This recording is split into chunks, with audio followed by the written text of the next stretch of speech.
Hello, welcome to Prout Rev. My name is Professor Sohail Inayatullah, a political scientist who works in the area of future studies. What I'd like to do today explore the question of who killed George Floyd. This is an issue of what's called forensic foresight. I'm going to use a methodology called CLA, Causal Analysis, which is derivative from Prout analysis. It suggests there's 4 levels of analysis. Level 1 is the litany, the day-to-day headlines. Level 2 is the system, society, technology, polity, short-term history. Level 3 is the worldview or the culture that's nested underneath the system. And level 4 is the myth, metaphor, the deep underlying story. So let's ask this question: who killed George Floyd? From the current narrative or the dominant narrative, which is being challenged daily, George Floyd was killed in Minneapolis, 46 years old, black male. He was arrested for using a counterfeit bill. Police merely responded to a complaint. They were protecting citizens. The story was they were upholding the law and order. Essentially, this is what's called a thin blue line.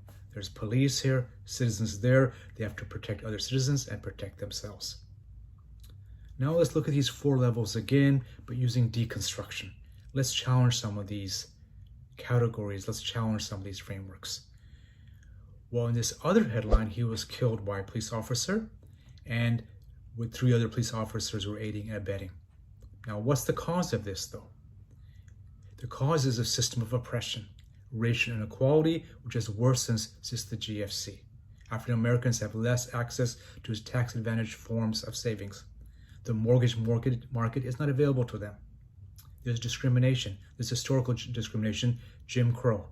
There's fewer opportunities, and we'd say there's just not a normal pandemic, there's a pandemic of racism, where it leads to unequal access to healthcare. Now, the worldview or the culture underneath this is racial superiority.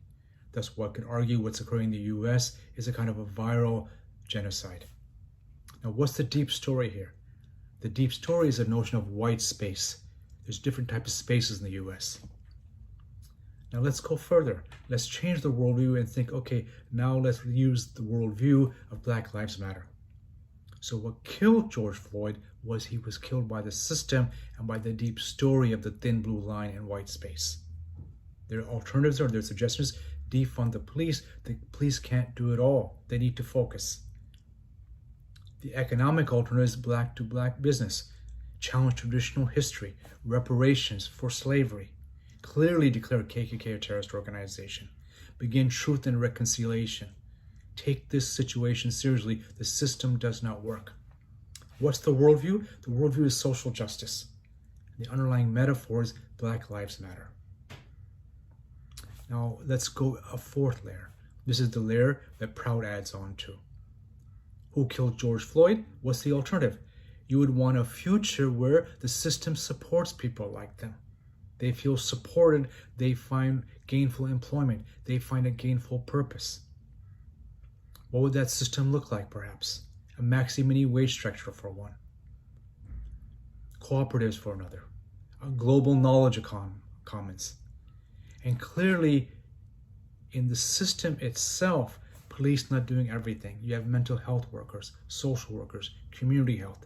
You have many caseworkers helping individuals transform their current situation. Now, what's the worldview here? The worldview is neo-humanism.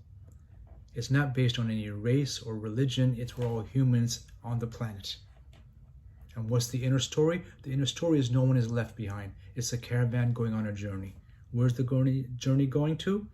It's a planet where it's purpose, prosperity, people. So that's, in fact, the alternative. So CLA suggests who killed George Floyd from a policing perspective, well, he was counterfeiting. What killed him was really a system of oppression if we look at that the worldview is racial superiority. It's white space. If we look for solutions, in fact, we want social justice, reparation. We have to move towards black to black business. And the deeper part is we go towards a Prout solution, no one left behind. New humanism as the worldview. Transform the US economy and the global economy. People need to feel supported by the system so that they can express their physical, mental, spiritual ideals. Thank you so much. I hope you found this analysis of use, and you can use CLA and probable perspectives in your own work to create alternative and better futures. Thanks.